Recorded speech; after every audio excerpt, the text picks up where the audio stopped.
Good morning, beautiful humans. Welcome to Studio Thoughts with Heather Z. Do you guys remember Jack Andy? Deep Thoughts with Jack Andy it was one of my favorite SNL pieces. I don't know how long I'm going to talk. Apparently I'm long-winded these days, so if you want to see the full video, it'll be on YouTube. Yeah, if not, here's the quick and dirty, I guess. Last night, I did a spoken word at the Lilienthal Gallery as part of a Let Her Speak event. And wow, I'm still digesting it, but apparently I needed to say something, and that's why I came on. It was a very, very incredible experience. First, I want to say thank you to Catherine from Let Her Speak for the opportunity, the idea, this amazing platform that she has created.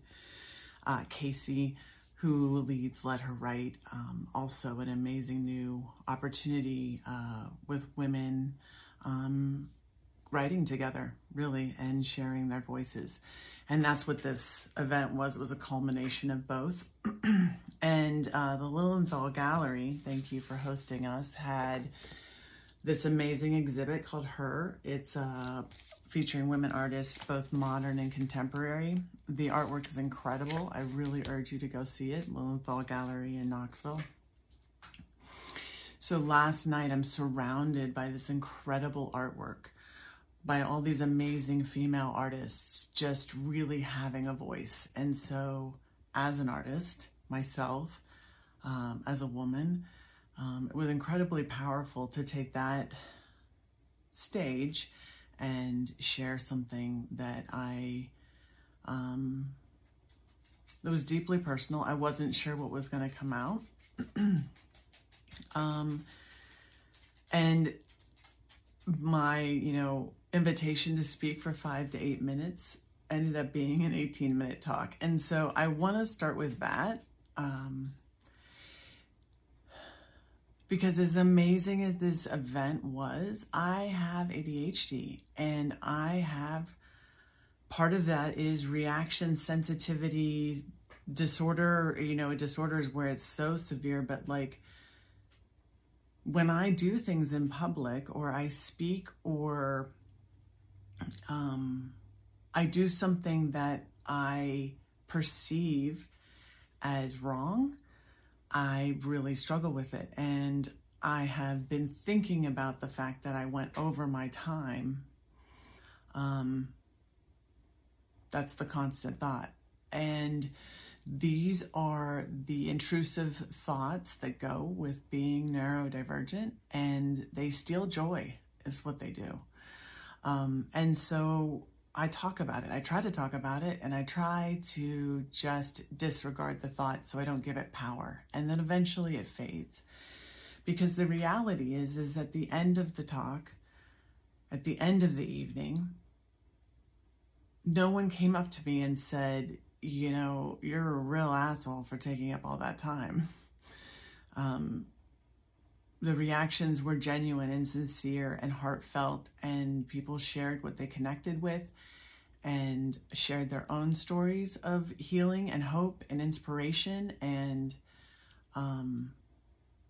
that is why I bare my soul in these type of situations, why I share my story. I'm a grateful woman in recovery, and I have experienced a tremendous amount of grief and loss and trauma. And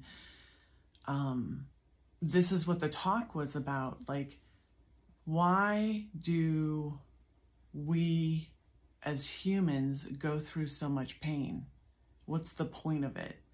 What is the reason? I'm a logical thinker. If I can have an explanation that makes sense to me, it helps me.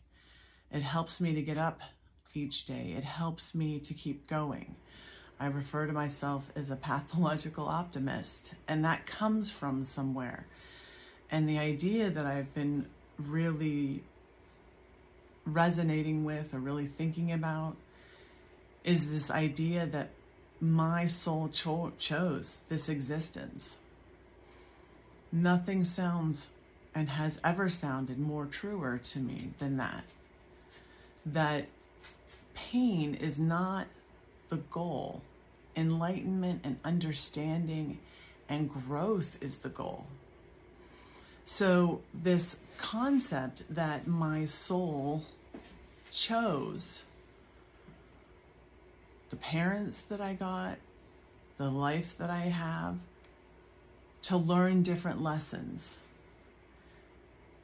That's a powerful concept to me, and it helps me take these things that I've been through, the loss of each of my parents, the loss of a dear, dear, dear best friend, multiple best friends, living in 4 different countries, traveling extensively, getting sober, overseas, living in recovery now. All of those experiences have taught me incredibly valuable lessons that when I look back have helped me save my life, save other people who were very close to me, intervene in a way that saved their lives.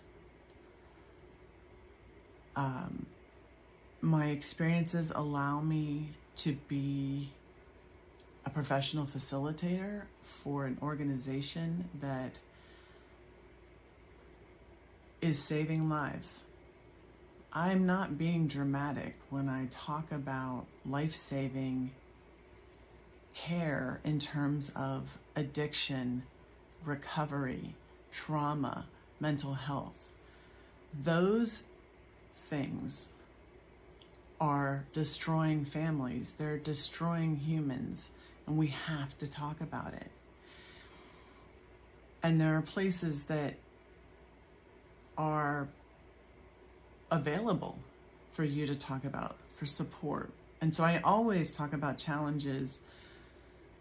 I never talk about challenges without providing some kind of resource. And so I'm a professional facilitator for an organization called She Recovers.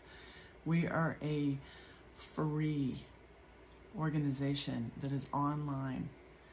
We're a nonprofit organization based in the US and Canada. We support women, all women, non-binary individuals and trans individuals who identify with women's communities, who are in or seeking recovery with addiction, mental health, trauma, and everything in between. It's a strength-based support system.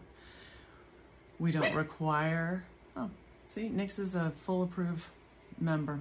We don't require any kind of identification. You don't have to share. You don't have to have your camera on. I see how these gatherings, this support system is changing women's lives. I've been a part of the organization for over 5 years. And they're the real deal. They are the real deal. They prioritize their organization and their women first and foremost. One of the things that is so incredibly special about She Recovers is, in addition to twice daily online gatherings, we have identity-based gatherings, which means that we believe in collective recovery and collective support, but we also believe in identity-based spaces.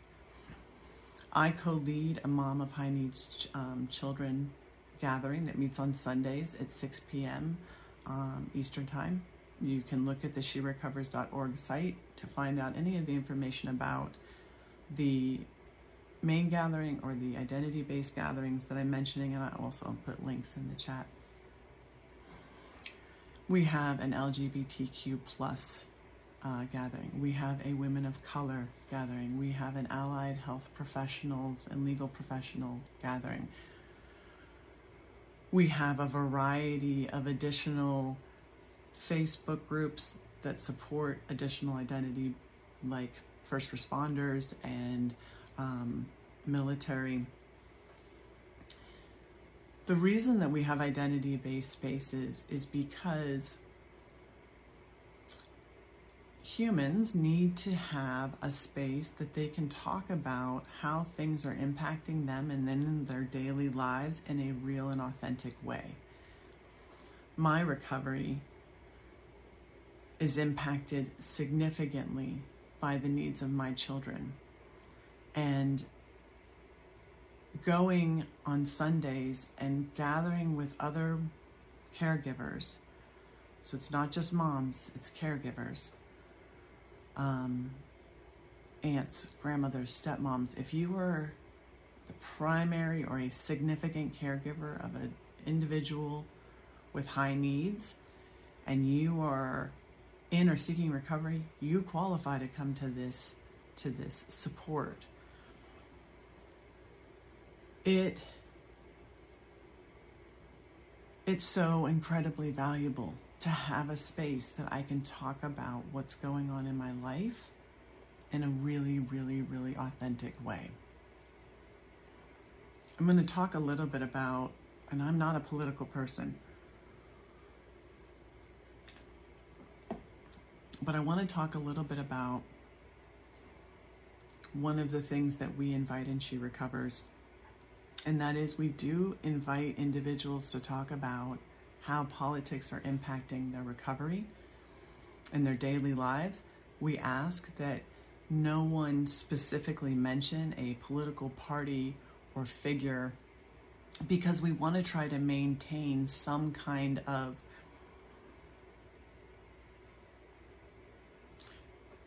I don't want to, neutrality, I guess, but really just support so that regardless of your political perspective, you can find a place for support. We are not a political organization.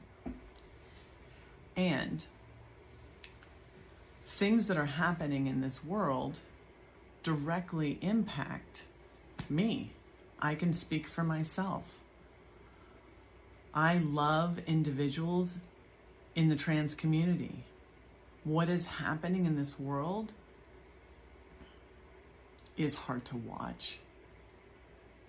It's really scary at times. I also lived through the AIDS crisis. My father was a gay man. He died of AIDS when I was 13. I remember how society treated individuals with AIDS, because predominantly they were individuals of color and they were gay men. And society deemed them as acceptable collateral damage. And it wasn't until,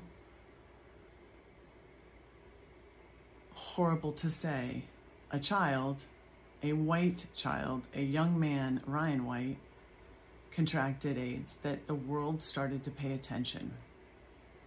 I've seen and lived through the history of watching vulnerable populations be discarded. I work in social services. I work with individuals who've experienced intimate partner violence. I work with children in the foster care system, alternative schools, the kids that don't fit in anywhere. Those are my favorite clients. The adults that are struggling with addiction and trying to change their lives. Those are my people. This watching vulnerable individuals be subjugated and held down is not new. What is new is this uprising. The largest demonstration in U.S. history, peaceful demonstration. People are standing up. People are voicing, we have to keep doing that. And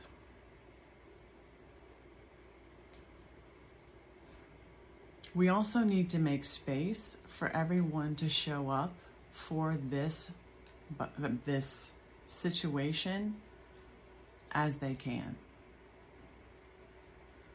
I had a recovery gathering that I hosted on She Recovers, and I invited the participants to share what is happening for them in their recovery, and invited them to share what was going on for them in terms of what's happening in the world at large.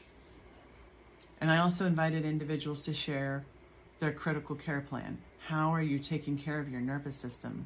How are you regulating? I use art. That's why I am creating platform, creating videos, starting to create content, because I want to bring opportunities for other people to use creative expression to regulate their nervous system, because that is how I can help.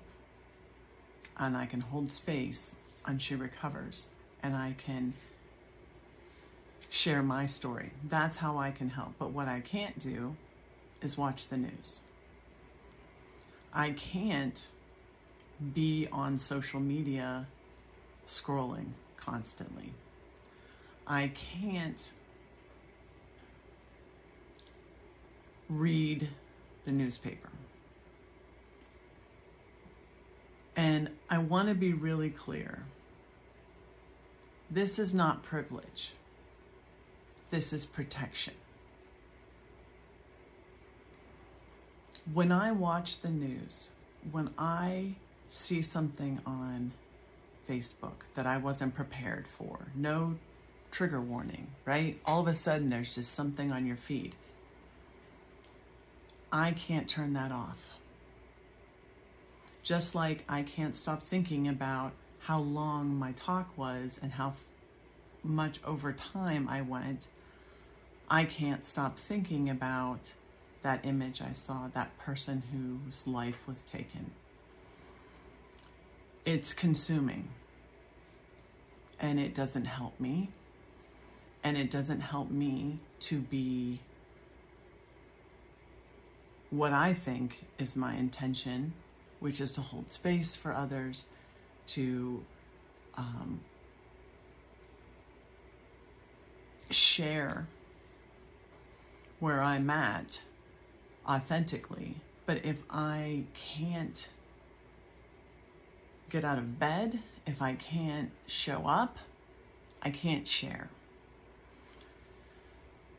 This doesn't mean I'm not informed.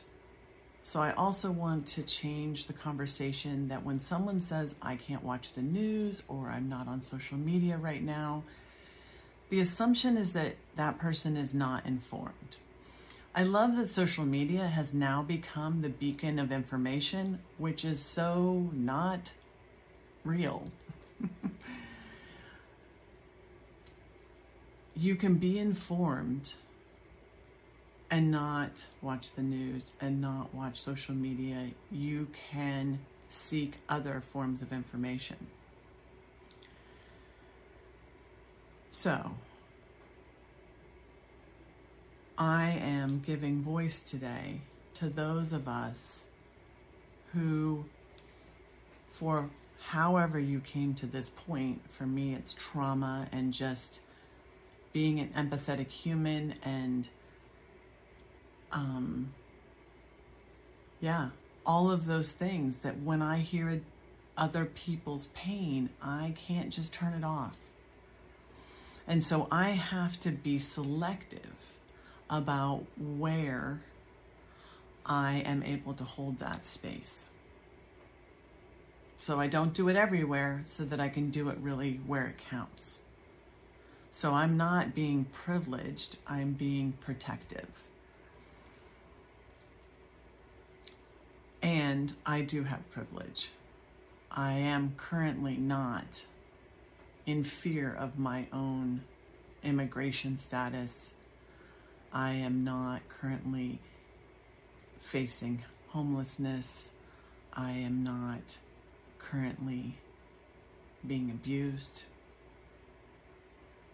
I am in a loving and safe home. And I know that that is a privilege.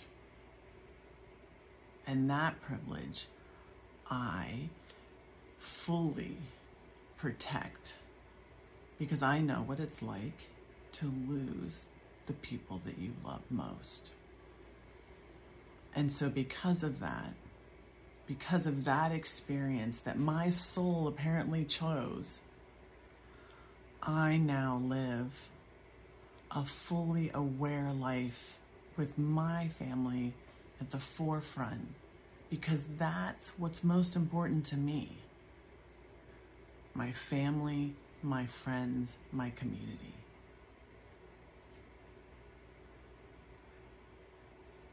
And those values were instilled through generations, but the urgency for me was instilled through the trauma and the loss. I don't know, 21 minutes. We'll see what this gets edited. But I hope that you heard something that helped today. Again, sherecovers.org. We have a ton of resources. If you are not ready for a gathering, there are blogs you can read. There are podcasts you can listen to. There's an entire section of trusted resources, trusted professionals. If you need support, that is a great place to start. And if you don't need support, but you know another person who does, please share the resource. Thank you.